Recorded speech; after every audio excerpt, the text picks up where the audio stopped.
Praise the Lord. అందరికీ Christmas శుభాకాంక్షలు. ఈ రోజు దేవుని వాక్యము, మనుష్యులకు సమాధానము కలుగునుగాక. సర్వోన్నతమైన స్థలములలో దేవునికి మహిమయు, ఆయనకిష్టులైన మనుష్యులకు భూమి మీద సమాధానమును కలుగునుగాక.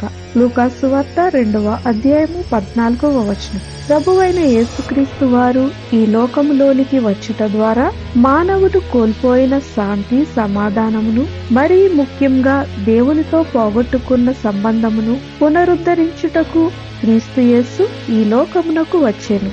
అంధకారములోను గలిబిలితోనూ నిండుకున్న జీవితాలలో దేవుని యొక్క వెలుగును అనుగ్రహించుటకు వచ్చి ఉన్నాడు. నెమ్మది లేని మన జీవితాలలో మన కుటుంబాలు సమాధానమును, శాంతిని పొందుకొనుటకును ప్రభువైన యేసు మన హృదయాలలో జన్మించినప్పుడు మనము పొందుకుంటాము. ఆయన మన జీవితాలలో జన్మించుట ద్వారా మనకు సమాధానమును, మన ద్వారా ఇతరులకు సమాధానము కలుగుతుంది. ప్రార్థన.